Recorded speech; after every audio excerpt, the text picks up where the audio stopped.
There is a darkness in the backrooms that is not simply the absence of light. It is a presence, an active force that seems to observe, to think, and most disturbingly, to wait.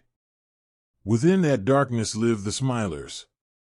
Or perhaps it would be more accurate to say that the smilers are that darkness, given shape and hunger and thought.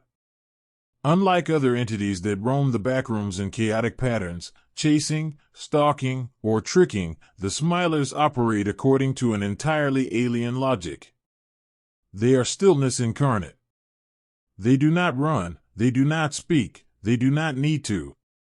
Their presence is not announced by noise or motion but by something far deeper, a subtle tension in the air, a gut-deep intuition that you are being watched by something that has always been there, waiting for your light to die.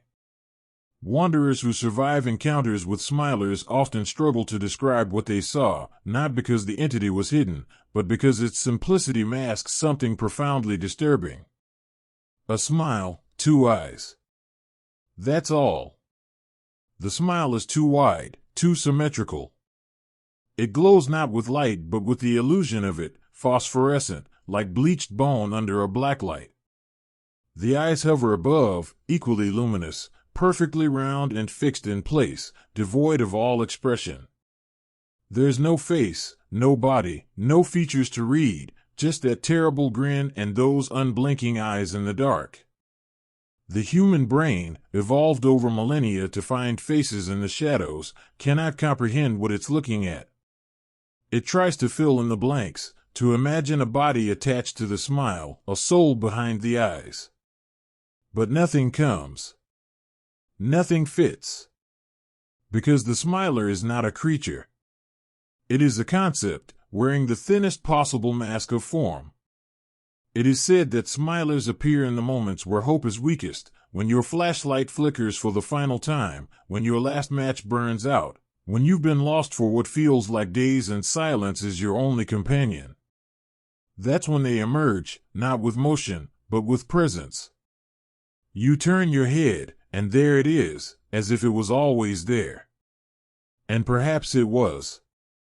That is the cruelest suggestion made by many survivors and theorists, that the smiler is not something that comes for you, but something that is already with you, following behind your thoughts like a shadow cast not by light, but by fear.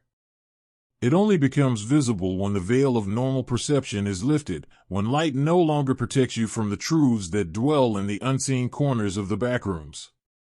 There's a school of thought among long-term wanderers and archivists that smilers are not truly multiple beings, but a single, pan-dimensional consciousness fractured across instances in space and time.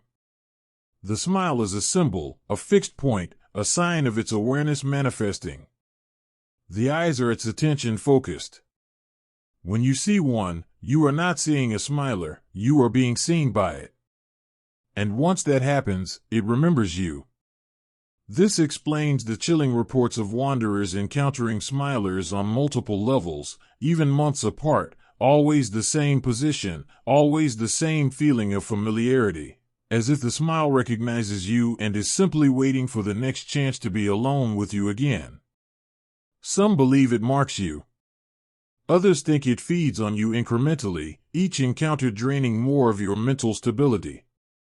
By the time you reach a final confrontation in darkness, you may already be half consumed, your thoughts echoing with voices that aren't yours, your dreams slowly warping into teeth and eyes and nothingness. Attempts to destroy or repel smilers are usually met with failure. Conventional weapons have no effect, they either pass through or do nothing, as if smilers are not bound by physical rules. High-powered lighting can cause them to withdraw, but only temporarily. Once they know where you are, they will return. They are patient. They do not sleep. And they do not forget. Some theorists suggest that smilers are quantum ghosts, echoes of something that died not in space, but in the concept of space itself. That is, something that ceased to be within reality and now exists between its cracks. Others claim they are expressions of the backroom's own subconscious, a surveillance system with teeth. In this theory, the backrooms are alive in some fractured way, and the smilers are its eyes and mouth, smiling not out of malice but out of curiosity, as a child might smile at an insect before pulling off its wings. The psychological effect of smiler encounters is well documented in the few who live long enough to write it down. Symptoms include long-term nyctophobia, sleep paralysis, auditory hallucinations, and the inability to enter dark rooms without severe panic. Some claim to see the smile when they close their eyes. Some hear it whispering when they try to sleep. A few, those thought to have spent too long in smiler-heavy areas, begin smiling uncontrollably themselves, their facial muscles locked into an unnatural grin even as they scream. In the most disturbing cases, survivors begin to mimic smiler behavior, lurking in shadows, remaining motionless for hours, smiling with no clear emotional trigger.